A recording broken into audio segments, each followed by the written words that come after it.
Hello बच्चों, तो देखते हैं हम लोग आज फिर से क्लास से स्टार्ट करने जा रहे हैं और चैप्टर का नाम क्या है? वैश्वीकरण या भूमंडलीकृत विश्व का बनना। जो एनसीईआरटी का जो हेडलाइन है क्या है? भूमंडलीकृत विश्व का बनना।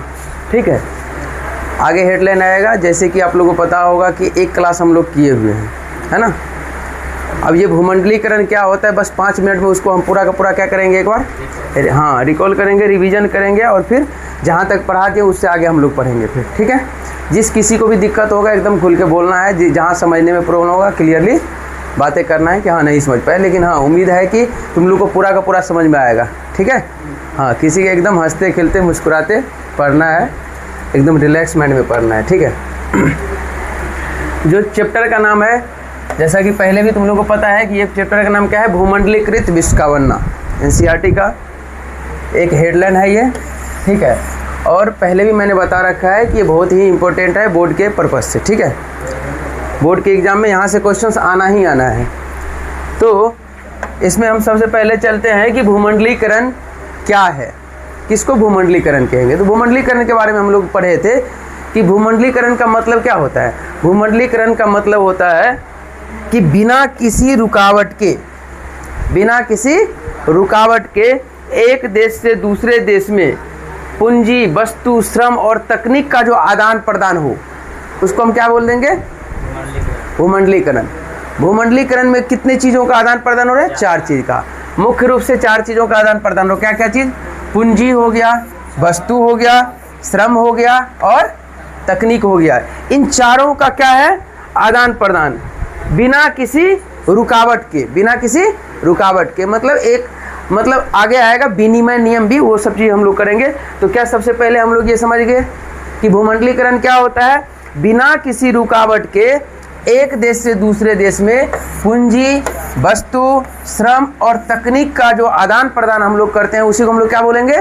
भूमंडलीकरण कहेंगे। एग्जाम में आएगा 2 नंबर में, यदि आएगा कि भूमंडलीकरण से आप क्या समझते हैं, ये चीज़ें लिख देना है। कोई दिक्कत है? चलो, फिर हम लोग यहाँ पर ये चीज़ें भी क्लियर किए थे। अच्छा, हम लोग भारत के बारे में पहले पता कर लिए थे। भारत के बारे में क्या क्या पता कर लिए थे कि भारत में जब 1947 में 15 अगस्त, हालांकि 14 अगस्त के मिडनाइट में जब वहाँ हमारे देश को आज़ादी मिलती है, 15 अगस्त 1947 को स्वतंत्रता दिवस के रूप में पहली बार जब हम लोग मनाते हैं, उसके बाद भारत के जो तत्कालीन प्रधानमंत्री होते हैं, क्या नाम होता है? हाँ, तो उस समय के जो प्रधानमंत्री होते हैं पंडित जवाहरलाल नेहरू, उन्होंने विचार किया कि हम अपने देश में अब क्या करेंगे, जो खुले द्वार की नीति है उसको क्या करेंगे, हम अब बंद करेंगे। ठीक है, और इन्हीं चीज़ों के बारे में लिखा गया है कि जब भारत का चर्चा किया जाए तो भारत में उस समय जब 1947 जब हमारा देश आज़ाद हुआ, तो हम लोग क्या किए? बंद अर्थव्यवस्था शुरू कर दिए। मतलब जो खुले द्वार की नीति थी, खुले द्वार की नीति क्या होता है? जहाँ निर्बाध रूप से कोई भी व्यापार कर सकता है। समझ पा रहे हो ना? कोई भी कंपनियां अपनी फैक्ट्री वहाँ पर डाल सकती है। तो ऐसी सिचुएशन उस समय नहीं थी और पंडित जवाहरलाल नेहरू उस समय कौन सा नीति अपनाया? बंद अर्थव्यवस्था की नीति अपनाई। ठीक है, वही बातें कर रहा है कि आज़ादी के बाद भारत में खुले द्वार की नीति क्या हो गई? बंद हो गई। ठीक है, यानी व्यापार पर क्या हो गया? रोक लग गया। और मैंने ये भी बता रखा था कि रोक क्यों लग गया था, तो बहुत सारा पीछे का कारण था। उन लोग को लग रहा था कि एक अंग्रेज जो व्यापार करने ही आया था कभी हमारे देश पर, और वो ऐसा नीति लाया, हमारे साथ राजनीति करके हमारे लोगों के बीच में ही फूट डालो राज करो जैसी नीति अपना करके, और क्या कर लिया? हमारे ही देश को गुलाम बना लिया, है ना। तो पंडित जवाहरलाल नेहरू जो कि तत्कालीन प्रधानमंत्री मतलब 1947 से लेकर के 1964 ईस्वी तक जो है ना, कंटिन्यूसली ये भारत के प्राइम मिनिस्टर रहे हैं। ठीक है, तो 1947 में जब हमारा देश आज़ाद हुआ, उसमें स्वाभाविक सी बात है कौन रहे होंगे फिर प्रधानमंत्री? तो पंडित जवाहरलाल नेहरू। और इनका दृष्टिकोण क्या था? तो ये देखो कह रहा है विदेशी आर्थिक सहायता से क्या कर दे? इनकार। ये बोले कि हमें किसी की सहायता की जरूरत नहीं है, खासतौर पे आर्थिक सहायता। ठीक है, क्योंकि एक बात तो क्लियर है कि तुम्हें कोई भी कुछ आर्थिक सहायता देगा ना, तो तुमसे उनको कुछ ना कुछ लालच है तभी देगा। सामान्यतः ऐसा देखा जाता है। अब अभी के समय में बोलोगे क्या, तो अभी क्या भारत सरकार नहीं ले रही है सहायता? तो अभी अब जैसे वर्ल्ड बैंक है चाहे IMF है, वो किसी एक व्यक्ति का नहीं है, वो UN का है, समझ पा रहे हो ना। और उसमें बहुत सारे दुनिया भर के लोग उसमें सदस्य देश हैं, तो इसीलिए उनका हम बात नहीं करेंगे। लेकिन उस समय, अच्छा जिस समय वो स्थितियां बनी, मान के चलो पंडित जवाहरलाल नेहरू 1947 ईस्वी में यदि बंद अर्थव्यवस्था की नीति अपनाई, तो अभी हम भले ही उस पर टीका टिप्पणी कर सकते हैं कि वो सही था, गलत था, नहीं गलत हो गया, क्योंकि बाद में हम लोग के साथ बड़ी परेशानी हुई। लेकिन उस समय के अकॉर्डिंग चीज़ें ठीक ही थी, उन्हें जो सही लगा उनके अकॉर्डिंग वो किया, क्योंकि उस समय का सिचुएशन बहुत अच्छा नहीं था, है ना। ऐसे भी बहुत लंबे समय तक लगभग कई वर्षों से जो है हमारे देश जो है गुलामी की जंजीरें में बंधी हुई थी। और इन सब चीज़ों को देखते हुए अर्थव्यवस्था को ठीक करने के बजाय पहले वो गुलामी से लोगों को स्वतंत्रता की जो है सांसें लेना ज़्यादा उचित समझा कि नहीं, अभी हम स्वतंत्र हुए हैं, हम ऐसा कोई भी ऐसा चीज़ नहीं करेंगे कि पता चले कि फिर से कोई आर्थिक तंगी के कारण दूसरा देश हम पे कोई दबाव डाले, या और भी कई कारण रहे होंगे, समझ पा रहे हो। तो कह रहा है कि देश में उपस्थित संसाधनों का उपयोग करके ही क्या करेंगे, विकास का लक्ष्य हासिल करेंगे। ये कौन, ये किनका विचार है? नेहरू जी का विचार है कि हमारे देश में जो संसाधन है, उन्हीं सारे संसाधनों को क्या करेंगे, उन्हीं संसाधनों का हम लोग उपयोग करके और फिर विकास की ओर अग्रसर होंगे। ठीक है, ये सब चीज़ें क्लियर कर लिए थे।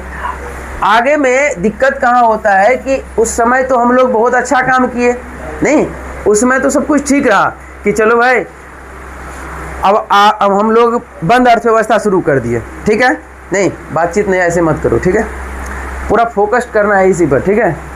हाँ, इससे संबंधित कोई भी दिक्कत होगा तो अच्छे से पूछना है, ठीक है, क्योंकि कहीं न कहीं कंसंट्रेशन इससे भंग होता है। कोई भी पढ़ा रहे हो तो उसमें बीच में ये सब चीज़ें नहीं करना, ठीक है। तुम लोग अच्छे बच्चे हो, पढ़ने आए हो, रेगुलर आते हो पढ़ने, है ना, तो इसीलिए कोई भी एक्स्ट्रा एक्टिविटी कोई भी नहीं करोगे जिससे हमें भी कुछ डिस्टर्बेंस लगेगा। और ओवरऑल बाधा किसको पहुंचेगा, तुमको, क्योंकि वो सारा समय किस पे, जितना तुमको हम अदर चीज़ों में टाइम वेस्ट करेंगे उसके जगह पर कुछ यहाँ पर हम समय देंगे तो ज़्यादा सही है कि नहीं है। समय सबसे क्या है, ऐसे भी कहा जाता है समय सबसे बलवान होता है ना, कहा जाता है ना। वो मैंने कितना बार वो कोटेशन भी पढ़ा होगा कि do you love life then do not squander time for that is just of life is made up. क्या तुम जीवन से प्रेम करते हो, तब समय की बर्बादी मत करो, क्योंकि यही वह तत्व है जिससे जीवन बना हुआ है। मतलब कोई भी व्यक्ति यदि जीवन से प्रेम करता है, अपने खुद से, जीवन मतलब अपने आप से यदि तुम प्यार करते हो, तो सबसे बड़ा कोई चीज़ है तुम्हारे लिए, उसको हम कीमती नहीं बोल सकते हैं, उसको हम बहुमूल्य नहीं बोल सकते हैं, वो अमूल्य चीज़ें वो है, उसी का नाम है समय। क्योंकि समय को तुम कीमती किसको बोलेंगे, सोना को हम कीमती बोलेंगे ना, क्योंकि सोना को तुम खरीद सकते हो, गोल्ड डायमंड्स, है ना, लेकिन समय को कोई खरीद नहीं सकता है। ये अंबानी, अडानी या बिल गेट्स या जो भी बड़े बड़े एलोन मस्क वगैरह है, वो लोग भी समय को क्या खरीद सकता है, नहीं खरीद सकता है। यदि अभी जो भी समय बीत रहा है, अभी कितना समय हो रहा है, अभी तुम्हारा समय हो रहा है 5:23, डेट क्या है, 19 या 20 है, 20 अगस्त है। 20 अगस्त के 5:23 दुनिया का कोई ऐसे व्यक्ति नहीं है कि पुनः फिर जब 24 मिनट हो जाएगा तो 1 मिनट नहीं चेंज कर सकता है। अब सोचो समय कितना कीमती है, और उस समय को यदि ऐसे ही हम जाया कर रहे हैं, ऐसे ही बर्बाद कर रहे हैं, तो समझ लो वो व्यक्ति कभी भी जीवन में आगे नहीं बढ़ेगा। इसलिए यदि तुमको बहुत आगे जाना है, बहुत आगे जाना है, तो सब कुछ दे दो। तुम्हारे पास पैसा है, कोई पैसा मांग रहा है, दे दो, कोई दिक्कत नहीं, क्योंकि पैसा वो सब बहुत बड़ी बात नहीं है। यदि सबसे तुम्हारे लाइफ में कोई चीज़ें इंपॉर्टेंट है तो वो क्या है, समय। जो अभी समय है, ये समय फिर से नहीं घूम के आएगा, समझ रहे हो ना। इसलिए समय का सदुपयोग करो, इससे बड़ा कोई चीज़ नहीं है, ठीक है। अपना समय किसी को नहीं दो, इससे बढ़ के यदि तुम बहुत अच्छा करना चाह रहे हो, समझ पा रहे हो ना, हाँ नहीं, तुमको ऐसे ही रहना है जीवन, चलो कैसे कैसे तो जी ही लेंगे, फिर तो बढ़ ही जाएगा। यदि ऐसे जीवन तो फिर दो समय, ठीक है। तो आ जाओ पॉइंट पे आते हैं, इधर उधर की बातें ज़्यादा नहीं हमको करना है। देखो 1991 का जो आर्थिक संकट आया, ये भारत पर आ गया। क्यों आ गया आर्थिक संकट? वही जो हमारे बंद अर्थव्यवस्था थी इसके कारण आ गया। क्या कह रहा है यहाँ पर देखो, 1990 देश की आर्थिक स्थिति अत्यधिक कमजोर पड़ गई। अब जब देश का आर्थिक स्थिति कमजोर पड़ेगा तो जो देश के जो सर्वे सर्वा नेता हैं, जो हमारे प्राइम मिनिस्टर होंगे, फाइनेंस मिनिस्टर होंगे, तो ये लोग कुछ ना कुछ अब दिमाग लगाएंगे, जुगाड़ करेंगे ना। तो 1991 में जो है तत्कालीन प्रधानमंत्री जो थे वो कौन थे? पीवी नरसिम्हा राव जी थे। और उस समय के वित्त मंत्री कौन थे? डॉक्टर मनमोहन सिंह। और इन दोनों ने इन आर्थिक संकट पर क्या किए? विचार किए, सोचे, मंथन किए कि अब किया क्या जाए। तो क्या ही किया जाए, जब तुम्हारे पास कोई चीज़ है ही नहीं तो सीधा आप क्या करें? सबसे पहले तो कर्ज की तरफ बढ़ेंगे हम लोग, है ना। अब कर्ज किससे ले? तो विश्व बैंक के पास हम लोग पहुँचे। आर्थिक सहायता के लिए किसके पास पहुँचे? विश्व बैंक के लिए, ठीक है। अब विश्व बैंक के पास पहुँचे। अब विश्व बैंक के बारे में भी तुम लोग को हम बता चुके हैं कि एक है IMF और एक क्या है? World bank. और इस दोनों को जो है ब्रेटन वुड्स सम्मेलन के द्वारा क्या किया गया? स्थापना किया गया था। और ब्रेटन वुड्स सम्मेलन जो है कब हुआ था? 1944 में हुआ था। ब्रेटन वुड्स सम्मेलन ये कब हुआ था जी? हाँ, 1944 में हुआ था, है ना। तो उसी में से अब जैसे वर्ल्ड बैंक है, वर्ल्ड बैंक के पास पहुँचे। कौन कौन पहुँचे? तो हमारे फाइनेंस मिनिस्टर उस समय के डॉक्टर मनमोहन सिंह जी। अब जब वहाँ वो पहुँचते हैं तो बोलते हैं कि हमें कुछ सहयोगी राशि मिलना चाहिए, हमें सहयोग कीजिए, हमारे देश में आर्थिक संकट आ चुके हैं। तो अब कोई भी तुम्हें, मैंने कल भी बता रखा था कि उसी हिसाब से पैसा देगा जितना तुम्हारे औकात है। हकीकत बात यही है। देखो, सुनने में बहुत ख़राब लगता है कि सर आप औकात औकात का बात करते हैं, एक शिक्षक होने के नाते शब्द ठीक भी नहीं है, लेकिन हकीकत तो यही है ना। हकीकत यही बात है कि कोई भी किसी को कुछ देता है ना तो वो उसके हैसियत के हिसाब से ही देता है। और जब हैसियत के हिसाब से दे रहा है तो तुम देखो कि यहाँ पर विश्व बैंक देखो पहले क्या बोल दिया, यदि हम तुमको कुछ पैसा देंगे तो कैसे देंगे भाई? तुम्हारे देश में तो सबसे पहले बंद अर्थव्यवस्था है, तुम मुझे फिर कैसे पैसा लौटाओगे? तो ऐसे हम नहीं दे सकते। उसके लिए तुम्हें क्या करना पड़ेगा? कुछ गिरवी रखना पड़ेगा। तो उस समय हमारे पास क्या था? कुछ तो था नहीं एक्स्ट्रा। तो हमारे पास था क्या चीज़? सोना। इसी ठोस सोना को हमको क्या करना पड़ा? गिरवी रखना पड़ा। और फिर इतना ही नहीं, गिरवी तो रखना ही पड़ा, उसके बाद फिर से क्या बोल रहे हैं? इसके बाद जो है, हालांकि ये चीज़ें कुछ सही ही बोले। वर्ल्ड बैंक उनका कहना था कि ठीक है ठोस सोना तुम दे रहे हो, लेकिन तुम्हें लग रहा है कि ये फिर से तुम रिटर्न कर पाओगे। मुझे ऐसा लगता है कि यदि तुम ठोस सोना फिर से रिटर्न कर भी पाओगे तो तभी कर पाओगे जब तुम ये जो बंद अर्थव्यवस्था तुम्हारे यहाँ है, जो LPQ जैसे जो सिस्टम तुम लगा रखे हो, इस सब चीज़ों को क्या करो? समाप्त कर दो और खुले द्वार की नीति अपनाओ, ठीक है। और यही बात ये क्या बोले हैं वर्ल्ड बैंक कि अनावश्यक प्रतिबंध को क्या करो? समाप्त करो, हटाना पड़ेगा, तभी तुम्हारा अर्थव्यवस्था क्या हो पाएगा? फिर से पटरी पे आ पाएगा। पटरी पे आने मतलब फिर से सही रास्ते पे आ पाएगा, ठीक है। LPQ जैसे जो सिस्टम चल रहा था उसको क्या कर दो? समाप्त कर दो, ये वर्ल्ड बैंक बोले। अब कोई चीज़ जब हमारे हित में होगा तो क्यों नहीं हम वो बात मानेंगे? होगा, है ना। तुम भी देखते हो कि तुम कभी कभी बदमाशी करते हो, तुम्हारे पेरेंट्स तो डांटते ही हैं, कभी कभी तुम्हारे अड़ोसी पड़ोसी अच्छे यदि हैं तो वो भी समझाते हैं, इधर आओ बेटा, जाते हो तुम, बोलता है कि देखो तुम पढ़ाई लिखाई करो, तुम्हारे पढ़ने का समय है ना। अब कुछ ऐसे लोग होते हैं अगल बगल के तुम्हारे होंगे कि मान के चलो उनको अच्छा ही लग रहा है कि अच्छा है कि फलना का बेटा बिगड़ रहा है, तो कुछ इस टाइप का भी होता है। तो यहाँ पर ऐसा नहीं है, यहाँ पर जो वर्ल्ड बैंक है हम लोग के हित में ही बोला कि सही बात है, बंद अर्थव्यवस्था से तुम लोग को कैसे इनकम जनरेट होगा, समझ पा रहे हो।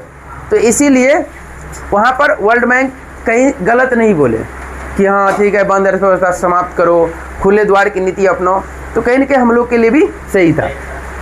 यानी LPG से अब हम लोग किस तरफ बढ़ रहे हैं? LPQ के तरफ, सॉरी LPQ से किस तरफ पहुंच रहे हैं? LPG के तरफ। अब LPQ क्या होता है? LPQ का फुल फॉर्म मैंने यहाँ देखो तुम्हारा लिखा हुआ है कि L4 क्या होता है? लाइसेंस। P4 क्या होता है? परमिट, और Q4 क्या होता है? कोटा, यानी लाइसेंस परमिट कोटा। LPQ का फुल फॉर्म देखो एग्जाम में समटाइम्स आ सकता है, ठीक है?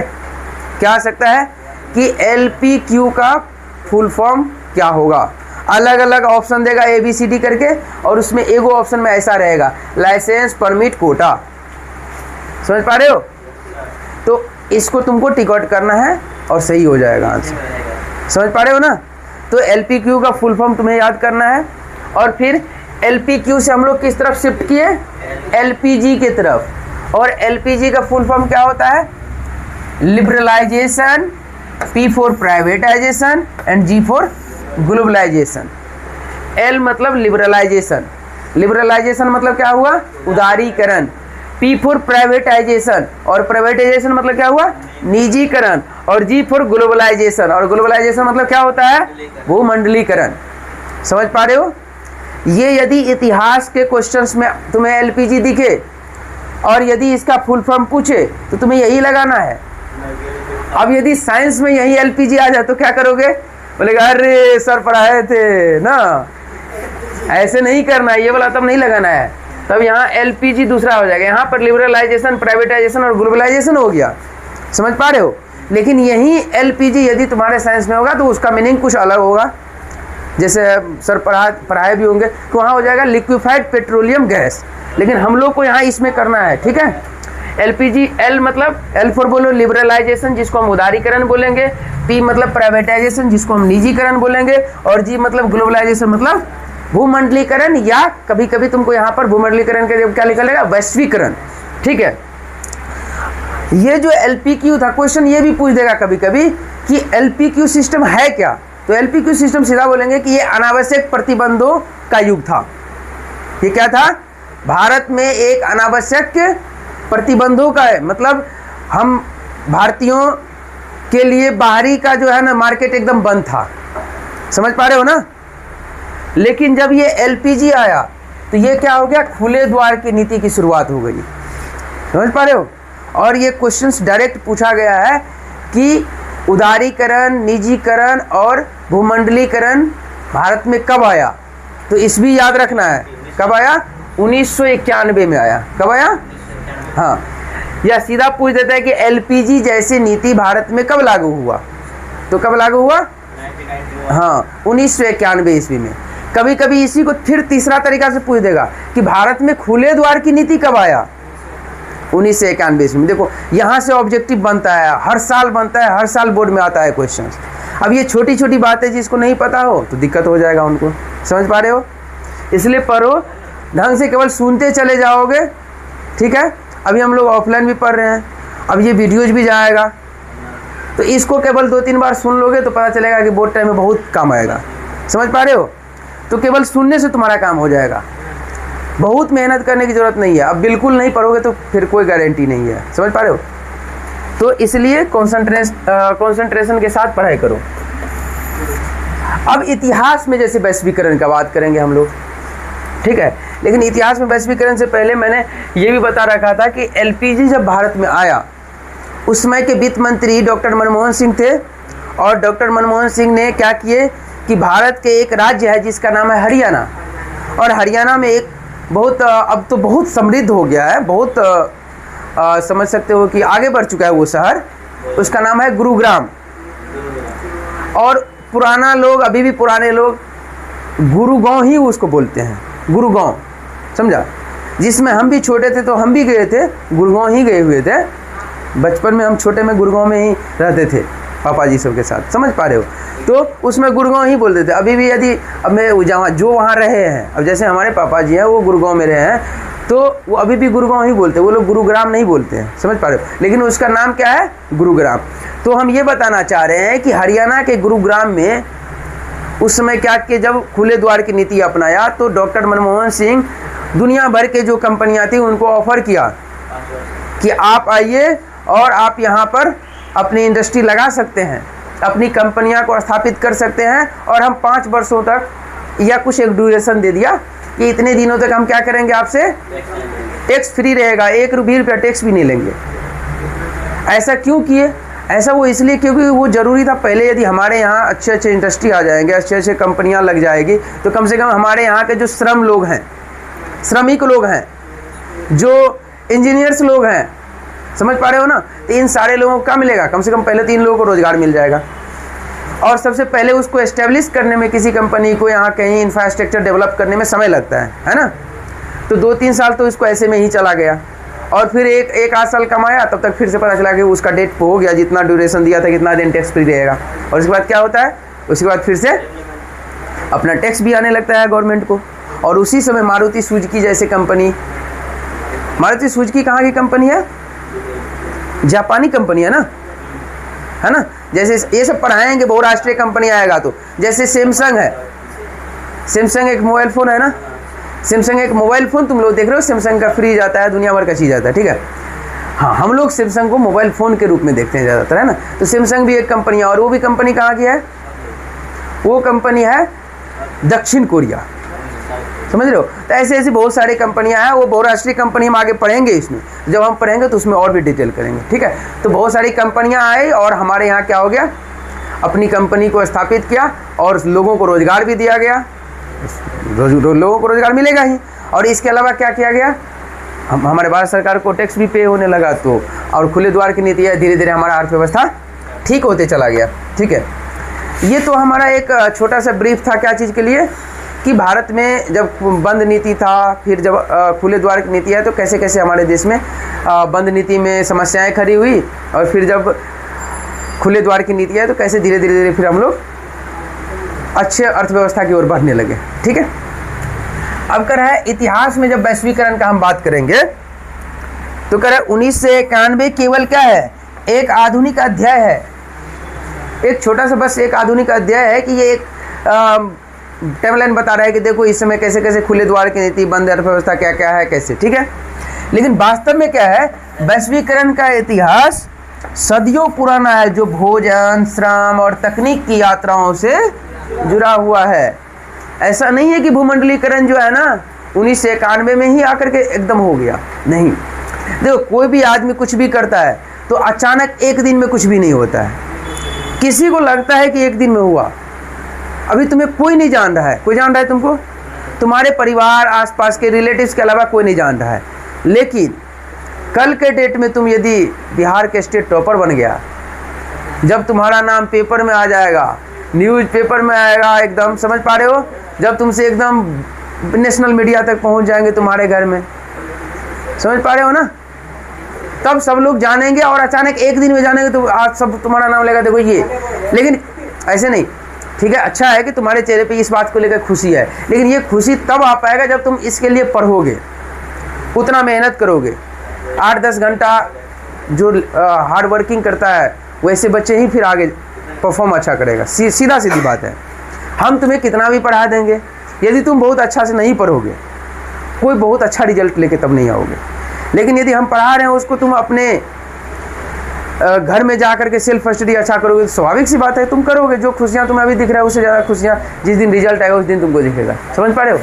लेकिन हम ये तुम्हें को बताना चाह रहे हैं कि वो जब एक दिन जब तुम मीडिया में जाओगे तो वो लोग, बहुत सारे लोग जानने लगेगा, लेकिन उनको ये नहीं पता है कि ये कितने समय से एक रूम में कैद होकर पढ़ रहा था, समझ पा रहे हो ना। तो इसीलिए यही चीज़ होता है कि एक दिन में कुछ नहीं होता है। अब तुम लोग अभी से नहीं पढ़ेगा, अचानक क्या होगा? अचानक जब तुम्हारा 15 दिन टाइम बचेगा खूब पढ़ने लगेगा, कुछ नहीं होने वाला है उससे। जो बच्चा साल भर नहीं पढ़ेगा वो 10 दिन पढ़ के क्या ही करेगा। अब कुछ बच्चा है कि एकदम डेली बाय डेली 8 घंटा 10 घंटा हार्ड वर्किंग कर रहा है, समझ पा रहे हो, एकदम संकल्पित है, तो उसका रिजल्ट आना ही आना है। और इसीलिए वही बच्चा टॉप भी करता है। वही बात यहाँ भी है। ऐसा नहीं है कि 1991 में, ऐसा कुछ भी नहीं है कि 1991 में अचानक क्या हो गया कि हाँ भूमंडलीकरण हो गया, ऐसा नहीं है। इससे पहले भी क्या है, सदियों पुराना जो है वैश्वीकरण का इतिहास रहा है, समझ पा रहे हो। और ये देखो, ये तो बहुत बड़े लेवल पे ना वैश्वीकरण तुमको 1991 में दिखा, और उसमें भी भारत में जैसे जगह देश में। लेकिन ये शुरू जो हुआ, ये शुरू हुआ कहाँ से? वैश्वीकरण की शुरुआत देखो कितना छोटा चीज़ है, वो भोजन से, श्रम से, तकनीक की यात्राओं से जुड़ा हुआ है।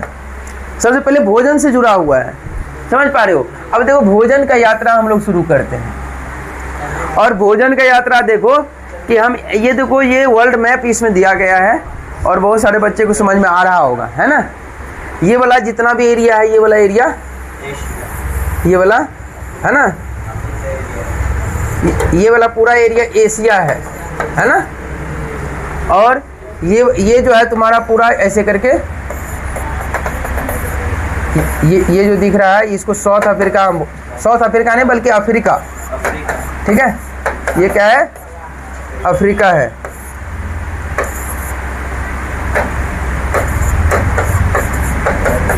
और ये तुम्हारा क्या है? पूरा नॉर्थ अमेरिका, साउथ अमेरिका।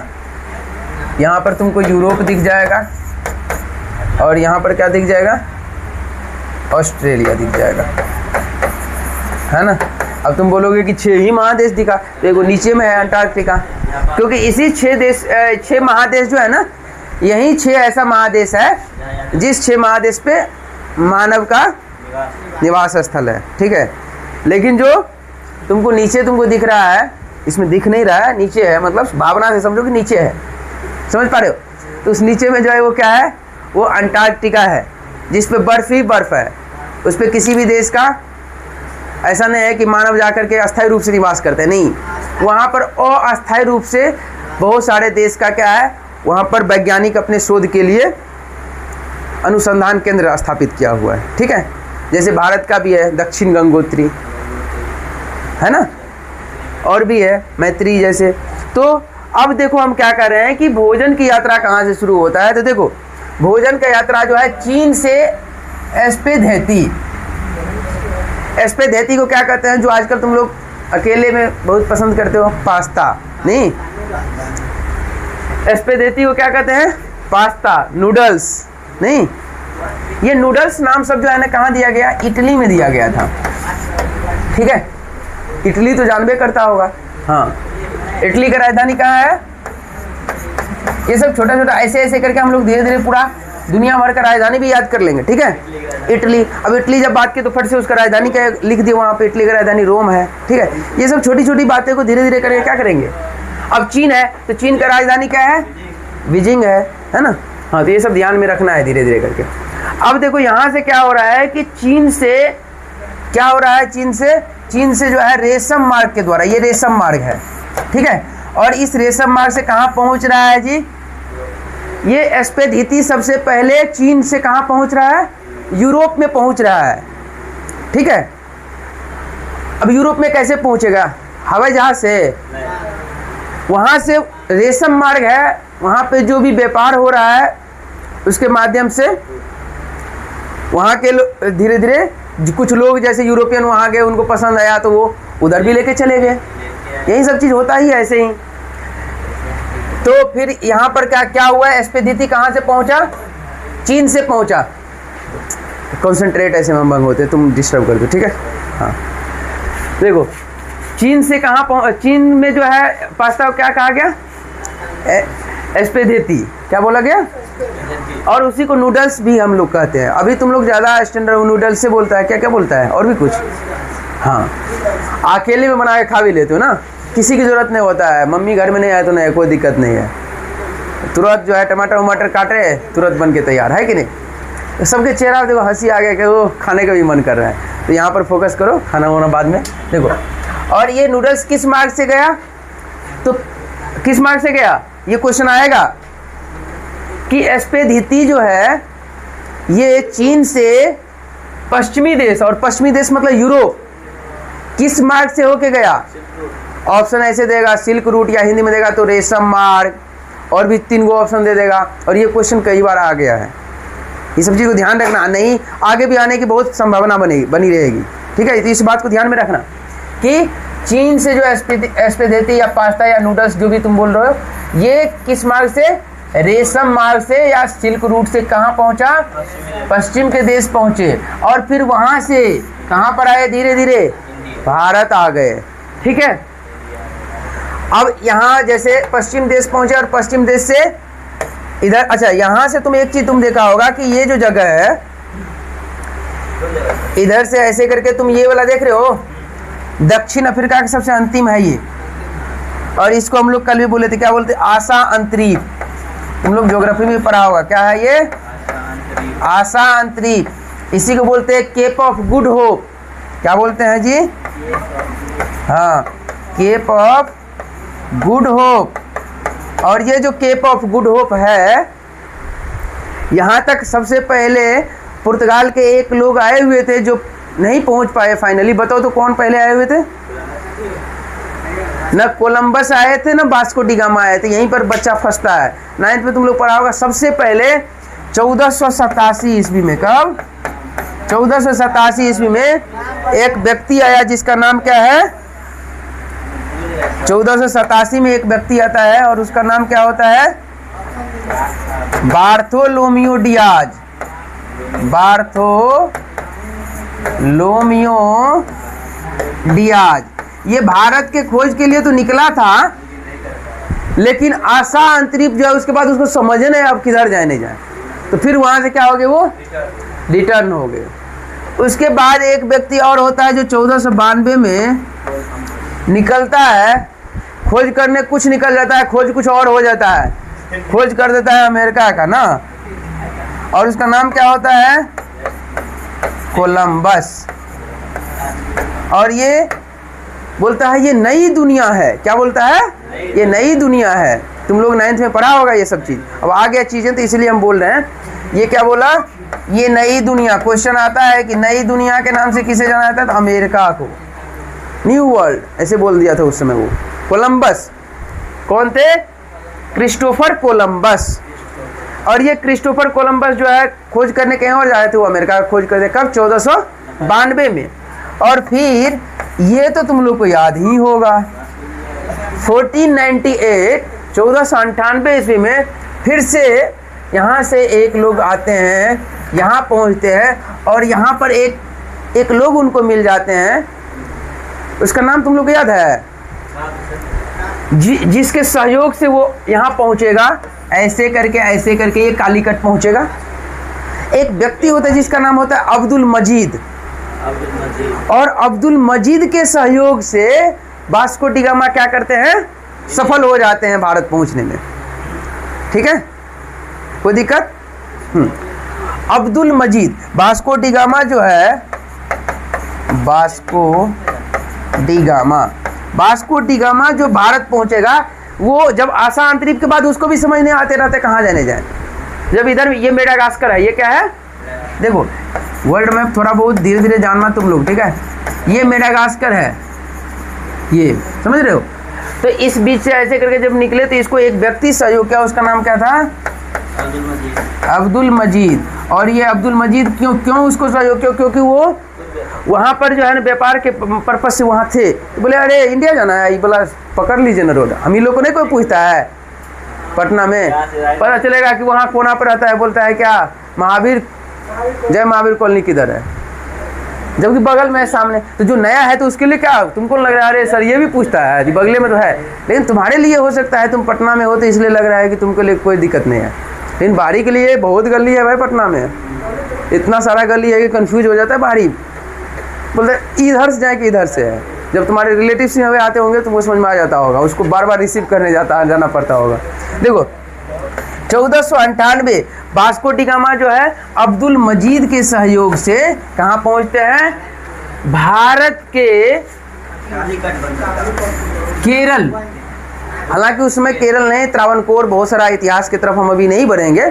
तो वहाँ केरल, वहाँ का कोझिकोड नाम था, कालीकट और कोझिकोड। अभी कोझिकोड भी कहा जाता है, कालीकट भी पुराने लोग बोलते हैं, ठीक है? तो कालीकट पहुँचा, ठीक है? और वहाँ पर उनका स्वागत भी किया गया। वहाँ का जो उस समय का हिंदू शासक था उसका नाम था जमोरीन। क्या नाम था? जमोरीन। और ये जमोरीन जो है इनका क्या करते हैं? जमोरीन जो है इनका भव्य स्वागत करते हैं। क्या करते हैं? भव्य स्वागत करते हैं, ठीक है? तो उतना ज़्यादा डिटेल में नहीं जाना है। अब तुम बोलोगे इसमें डेट बता दीजिए ना, तो इसमें कहीं कहीं लिखा हुआ है 20 मई, बाकी तुम लोग 1498 को ही केवल याद रखना है, इतना काफ़ी है तुम लोग के लिए। कोई दिक्कत? किसी को कोई आपत्ति, कोई समस्या? चलो आगे बढ़ते हैं। तो अच्छा, अब हुआ क्या कि ये पुर्तगाली जो है भारत में क्या लाया? आलू लाया। झोला में लेके आया होगा? नहीं, मतलब जैसे आया अब उसको पसंद था। तुम भी जाते हो कहीं तो क्या करते हो, हमारे घर से भी जब लोग जाते हैं तो क्या करते हैं, जो अपने घर में कुछ ऐसा सामग्री ले लेते हैं, जो भाई बाहर जा रहे हैं जबकि इंडिया में ही जा रहा है तब भी कुछ कुछ ले लेता है, चूड़ा ले लेता है और भी कुछ कुछ ले लेता है कि चलो रास्ते में पता नहीं कैसा खाना मिलेगा नहीं मिलेगा, ट्रेन के सफ़र है ना, तो कम से कम अपना कुछ ऐसा ड्राई फ्रूट्स लेके रखेगा, कुछ कुछ ऐसे ऐसे बिस्किट विस्किट लेके रख रहता है, और घर का भी कुछ चीज़ें जैसे चूड़ा को फ्राई करके रखेगा कि चलो टाइम पास करेंगे ना।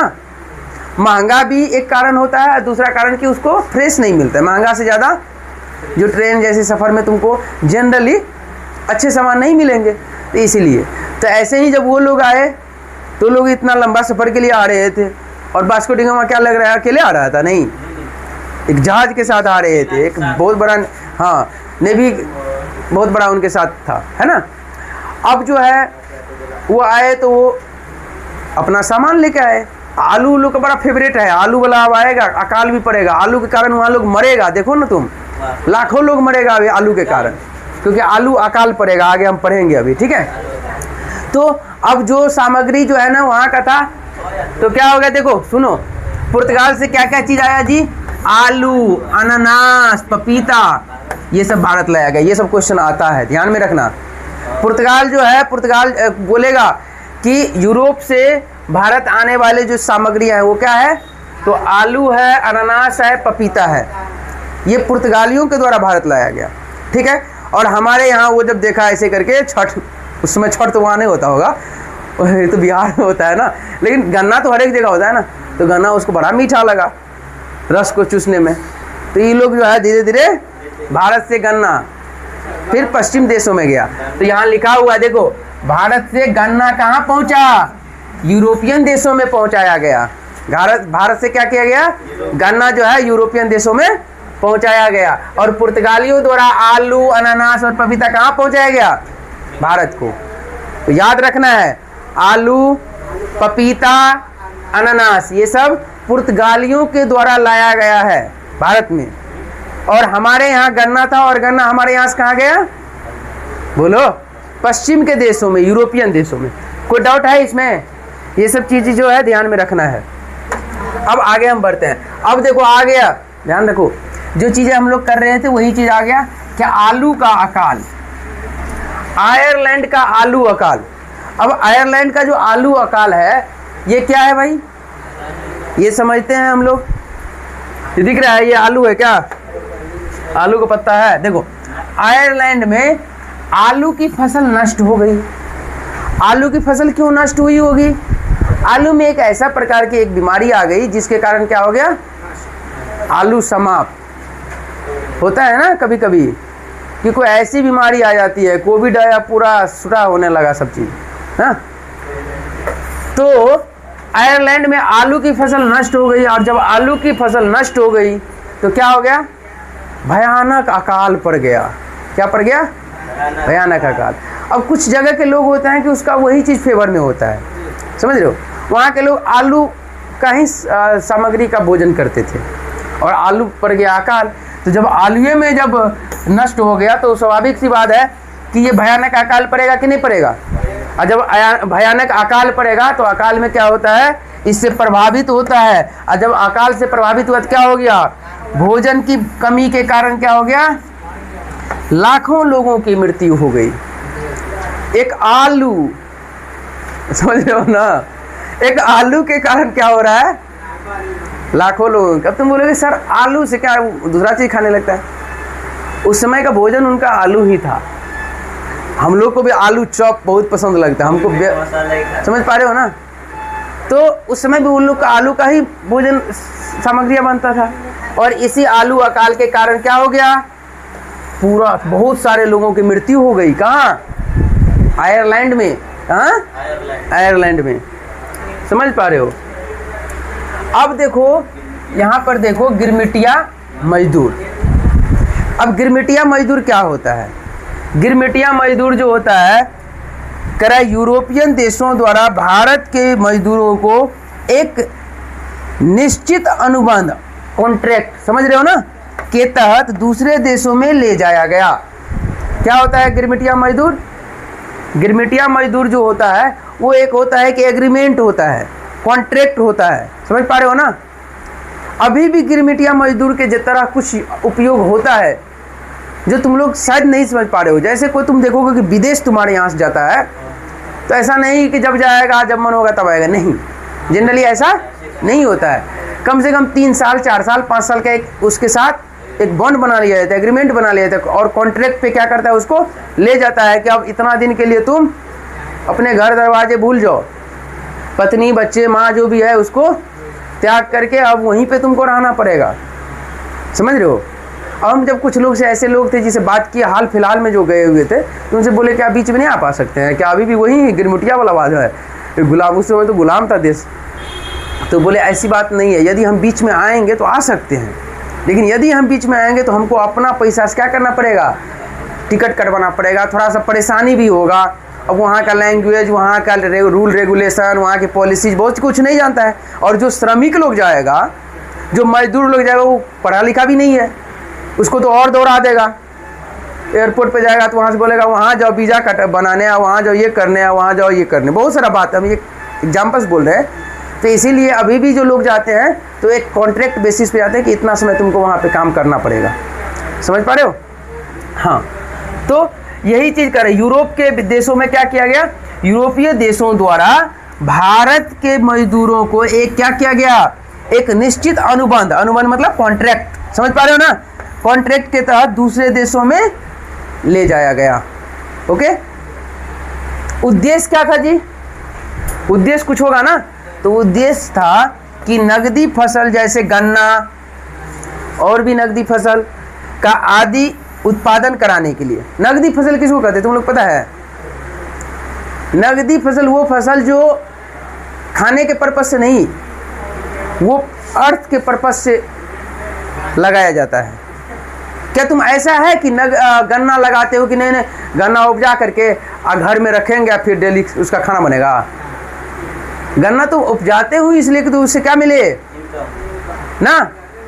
लेकिन चावल को हम नगदी फसल नहीं बोलेंगे, गेहूं को हम नगदी फसल नहीं बोलेंगे। कोई तंबाकू, तंबाकू क्या होगा, नकदी फसल होगा। बेवकूफ, तंबाकू क्या होता है, घर में रखता है। समझ पा रहे हो ना?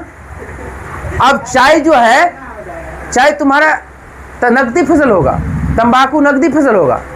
समझ पा रहे हो ना? तो ये सब चीज समझो कि जिससे डायरेक्ट अर्थ मिले।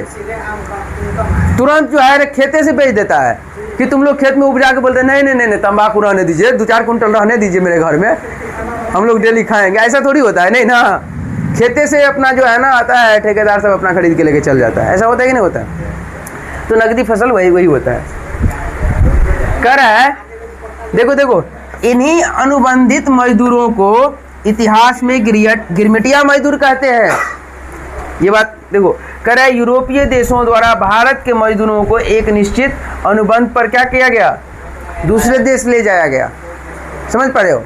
और जो अनुबंधित मजदूर होता है, उसी अनुबंधित मजदूर को इतिहास में क्या कहा गया, गिरमिटिया मजदूर। क्वेश्चन आया हुआ है ना कि गिरमिटिया मजदूर से आप क्या समझते हैं, या गिरमिटिया मजदूर किसे कहते हैं, या गिरमिटिया मजदूर क्या है? तो क्या बताओगे?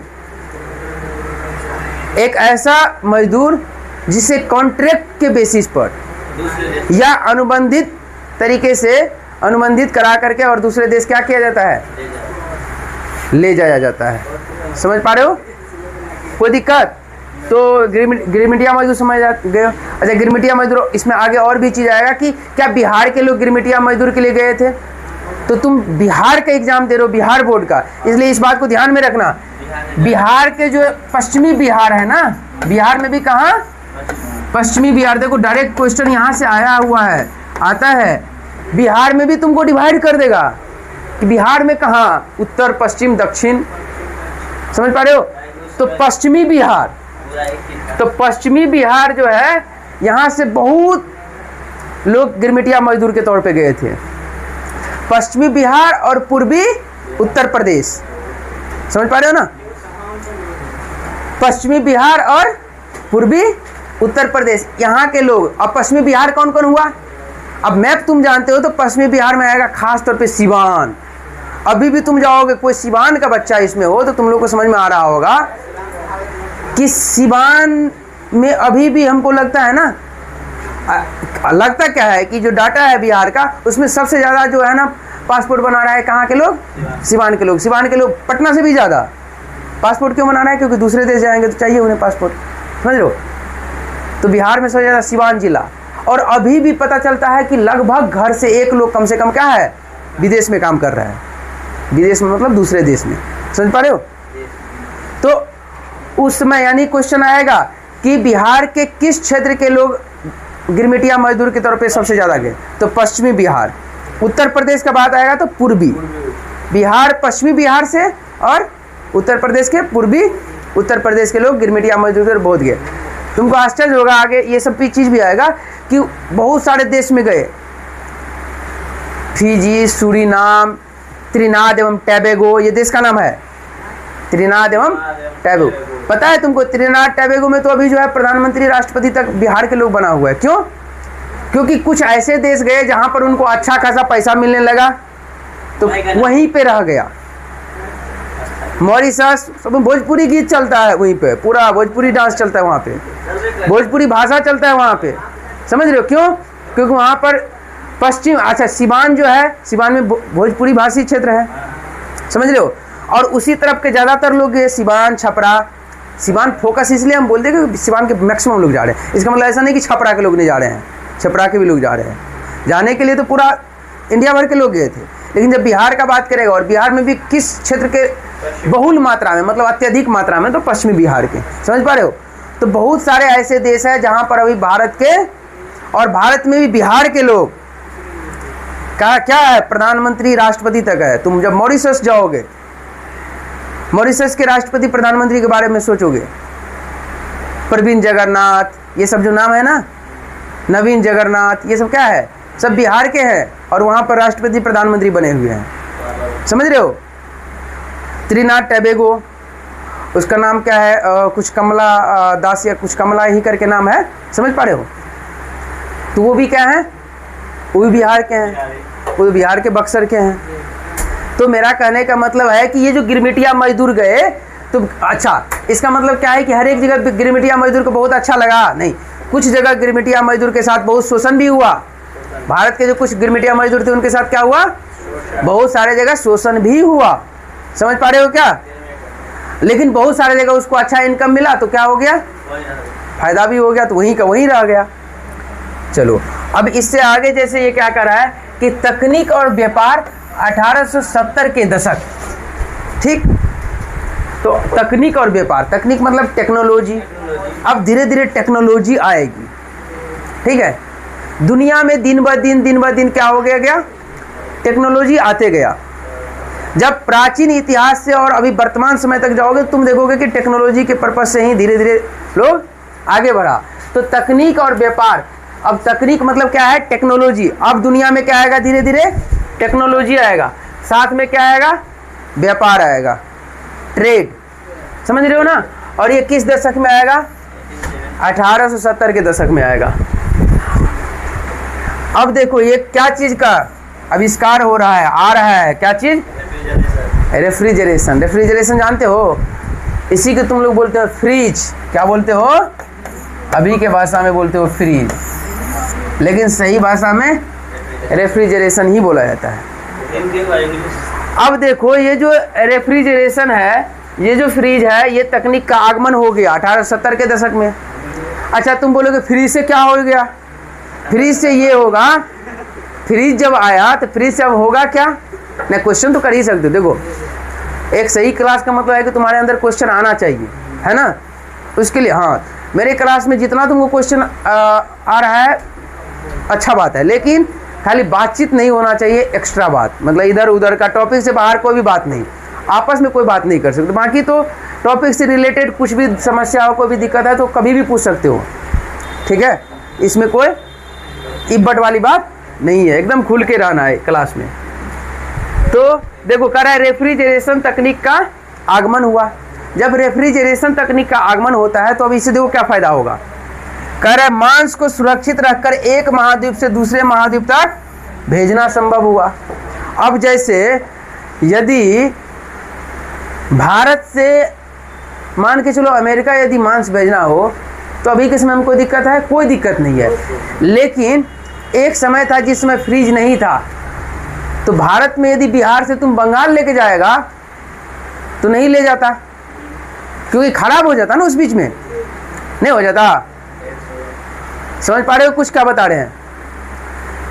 जब दूध जैसे चीज है कि 2-4 घंटा यदि बाहर रहता तो फट गया, लो हम लोग रात में लाते हैं, यदि आधा घंटा कहीं 1 घंटा रह गया और तब उसके बाद लास्ट में कहीं खाना बनाने के बाद यदि वो चीज़ डाला जाता है तो कभी कभी क्या होता है, दूध खराब हो जाता है। नहीं, जब 1 घंटा में हो जाता है तो ये जो 2 दिन 4 दिन जो एकदम जहाज में रह के जाएगा तो क्या संभव है? नहीं ना।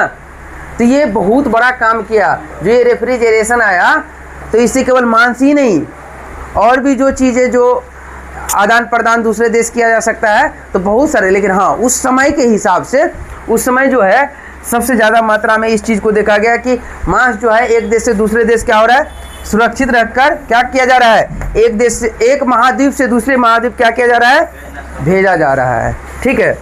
यूरोपीय आहार में बदलाव। अब यूरोपीय आहार में क्या बदलाव आएगा? पहले क्या हो रहा था, केवल आलू और ब्रेड खाते रहता था, तबे ना आलू अकाल आने से लोग मर गया, लाखों की संख्या में लोग मरा था, पता है ना। हाँ, तो पहले ये लोग आलू और ब्रेड, इसका खाना ही क्या था, आलू था और ब्रेड था। लेकिन जब ये रेफ्रिजरेशन आया तो अब रेफ्रिजरेशन से क्या हो जाएगा कि अब एक महाद्वीप से दूसरे महाद्वीप बहुत आसानी से क्या हो जा रहा है, मांस पहुंच जा पा रहा है। ठीक है। तो अब इसके खाना में क्या होगा, बदलाव होगा। अब क्या होगा, मांस ब्रेड का प्रयोग होने लगेगा। जहां पर पहले आलू ब्रेड होता था अब क्या होने लगेगा, मांस और ब्रेड का भी होने लगेगा। समझ पा रहे हो? तो टाइम भी हो गया है और समय मैंने बता रखा था कि दुनिया के सबसे बहुमूल्य नहीं, कीमती नहीं, बल्कि अमूल्य चीज़ होती है ना। और आगे भी फिर आगे भी बैच है, आगे भी बच्चे पढ़ेंगे, है ना। तो अब उस समय को देखते हुए अब जो हम लोग एक बहुत अच्छा टॉपिक यहाँ से हम लोग नेक्स्ट डे कवर करेंगे, ब्रिटेन और कॉर्न लॉ। कॉर्न मतलब जानते हो ना, हम लोग गाँव घर में बोलते भुट्टा, वो जो होता है जानते हो ना, 10-15 रुपया में देता है तुमको। हाँ, मकई जिसको बोलते हैं या मक्का, जो भी बोलो। तो इससे रिलेटेड हम टॉपिक नेक्स्ट डे पढ़ेंगे। इसको तुम लोग भी एक बार क्या करो, रिवाइज करके आना। जितना पढ़ाए हैं इसमें कहीं भी कोई आपत्ति होगा तो जैसे कमेंट में भी तुम बता सकते हो, और जहाँ जो दिक्कत होगा उसमें सुधार किया जाएगा, ऐसा नहीं है। ठीक है। हम लोग बच्चे के लिए पढ़ा रहे हैं और बच्चा यदि सेटिस्फाइड ना हो, बच्चा को ही समझ में ना आए तो कोई मतलब नहीं है। ठीक है। तो इसलिए इन सब बातों को ध्यान में हम लोग रखेंगे और प्रायोरिटी तुम लोग का बोर्ड एग्जाम में बहुत अच्छा रिजल्ट लाना, यही हमारा हम सबका, हमारी टीम का प्राथमिकता है। ठीक है। तो मिलते हैं नेक्स्ट क्लास। ठीक है। Thank you.